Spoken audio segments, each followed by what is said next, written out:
Salam damai sejahtera bagi kita semua. Shalom. Tanpa kita sadari, kita sudah memasuki minggu kedua di bulan Februari ini. Waktu itu begitu cepat berjalan.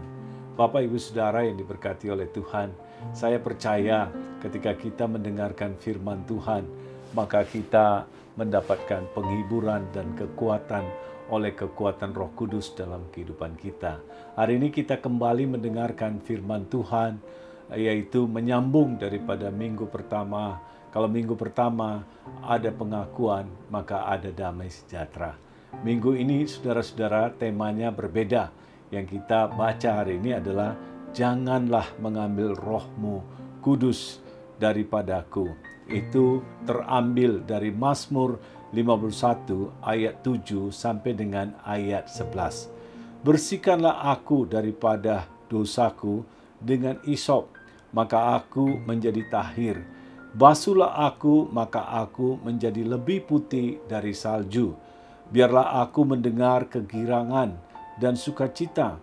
Biarlah tulang yang kau remukkan bersorak-sorak kembali. Ayat 11, saudara, sembunyikanlah wajahmu terhadap dosaku, hapuskanlah segala kesalahanku. Jadikanlah hatiku tahir, ya Allah, dan perbaharuilah batinku dengan roh yang teguh. Janganlah membuang aku dari hadapan-Mu, dan janganlah mengambil Roh-Mu yang kudus daripadaku.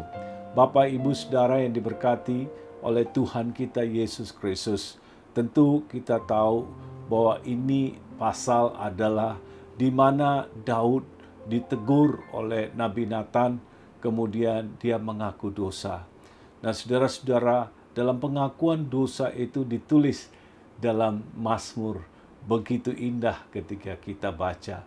Ketika kita baca Mazmur itu adalah hubungan kita dengan Tuhan atau juga persekutuan kita dengan Tuhan. Sementara Amsal itu adalah hubungan manusia dengan manusia.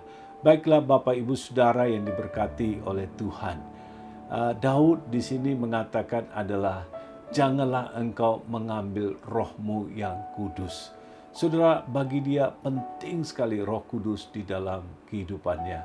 Pimpinan Tuhan, pimpinan Roh itu menjadi utama dalam hidupnya. Namun demikian, saudara, kisah kejatuhan daripada Daud adalah ketika kita membaca kebenaran firman Tuhan, yaitu dari 2 Samuel pasal 11 ayat 1. Firman Tuhan itu berkata, pada pergantian tahun, pada waktu raja-raja biasanya maju berperang, maka Daud menyuruh Yoab maju berserta orang-orangnya dan seluruh orang Israel. Mereka memusnahkan Bani Amon dan mengepung kota Rabah, sedang Daud sendiri tinggal di Yerusalem. Saudara, di sini dikatakan ada satu season, saudara.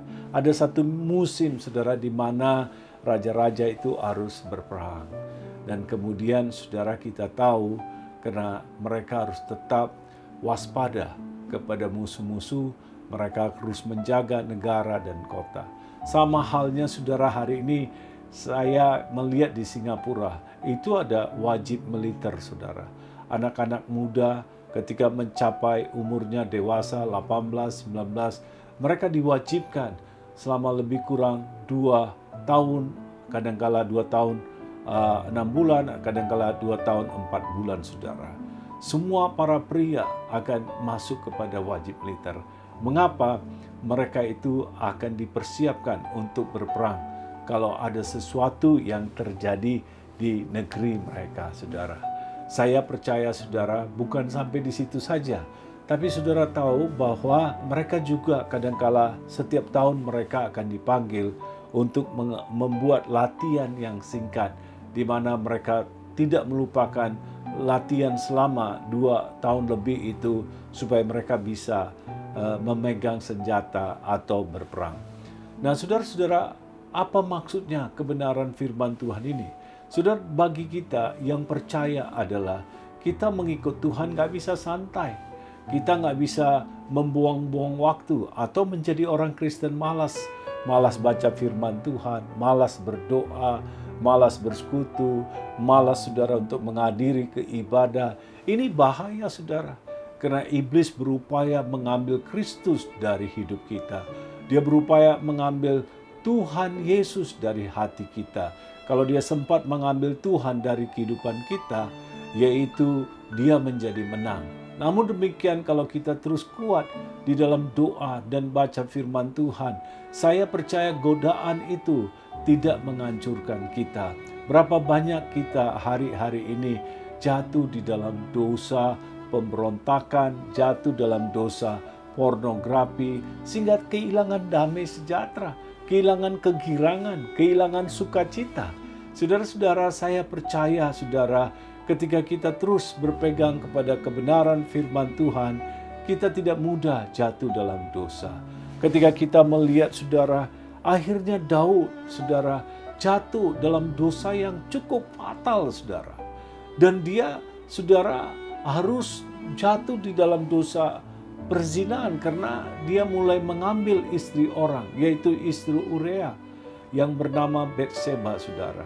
Dan setelah dia meniduri saudara, maka apa yang terjadi? Maka dia mulai ketakutan. Sejak hari itu dia kehilangan damai sejahtera. Dia bergumul di dalam hidupnya. Bapak, Ibu, Saudara yang diberkati oleh Tuhan Yesus Kristus, saya mau sampaikan kepada kita semua bahwa dosa itu menghilangkan damai sejahtera. Dosa itu membuat hubungan manusia dengan Tuhan itu rusak saudara. Makanya saudara-saudara, bukan itu saja, bahkan kita tidak mau bergaul antara satu dengan yang lain ketika kita hidup di dalam dunia kegelapan. Nah saudara, teman saya selalu katakan, dulu saya tidak mau berteman dengan Anda. Sebab apa? Aku sedang hidup di dalam kegelapan. Bapak, Ibu, Saudara yang diberkati oleh Tuhan Yesus, hari ini saya percaya saudara, dosa menghilangkan damai dan sukacita pengakuan, mengembalikan kegirangan dan damai sejahtera. Perhatikan saudara pada ayat 10 dan 11 apa dikatakan oleh firman Tuhan. Biarlah aku mendengar kegirangan dan sukacita, biarlah tulang yang kau remukan bersorak-sorai kembali. Sembunyikanlah wajahku terhadap dosa, hapuskanlah segala kesalahanku. Perhatikan saudara, biarlah aku mendengar kegirangan dan sukacita, biarlah tulang yang kau remukan bersorak-sorai kembali. Daud merindukan ada damai. Daud merindukan ada sukacita. Daud merindukan ada sebuah kegirangan. Saudara-saudara, hari ini saya mau sampaikan, sukacita pengampunan itu luar biasa. Yesus mati di atas kayu salib, kita menerima bahwa dosa-dosa kita diampuni oleh karena kita percaya kepada Yesus, kita beriman kepada Tuhan Yesus, kita mengalami pengalaman baru, dan kita mendapatkan Roh Kudus di dalam kehidupan kita. Ini yang membuat kita menjadi berbeda. Bapak, Ibu, Saudara yang diberkati oleh Tuhan, saya mau katakan sepanjang kita hidup di dalam dosa, kita kehilangan kegirangan, kita kehilangan sukacita, kita hidup dalam keremukan. Kalau kita hidup dalam pemberontakan, kalau kita hidup di dalam dosa, saudara, dalam keuangan, dosa pornografi, dan kita melakukan sesuatu yang tersembunyi dalam keuangan kita sendiri, saudara, kita tidak jujur, kita kehilangan damai, saudara. Kita harus perlu terbuka. Semakin kita terbuka di hadapan Tuhan, maka kita akan diberkati oleh Tuhan Yesus Kristus. Makanya saudara-saudara, Daud itu bergumul lebih kurang selama 1 tahun. Firman Tuhan katakan, sebab aku sendiri sadar akan pelanggaranku, aku senantiasa bergumul dalam dosaku, yaitu di dalam ayat 3. Saudara perhatikan, ini terjadi kenapa? Dia tidak mengaku, saudara. Daud membutuhkan satu orang yang namanya Nathan. Nabi Nathan datang kemudian menegur dia, dan Daud mengaku dosa. Sejak hari itu saudara, memang dia tidak mati, dosanya diampuni. Tapi saudara, saya mau katakan Daud harus melewati konsekuensi saudara dalam hidupnya. Namun demikian dia selalu mendekatkan diri kepada Tuhan. Saudara, jangan kita menutupi dosa kita dengan pelayanan. Hati-hati saudara. Kita merasa, aku mau melayani sana, melayani sini. Sementara kita dalam keuangan kita nggak beres. Dalam saudara, kita banyak hal nggak kita sembunyikan, saudara. Hal ini tidak akan membawa berkat, tidak akan membawa damai di dalam kehidupan kita.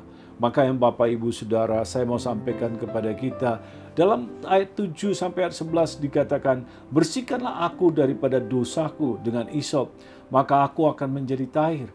Basuhlah aku, maka aku akan menjadi lebih putih dari salju. Dan ayat 10 dikatakan apa?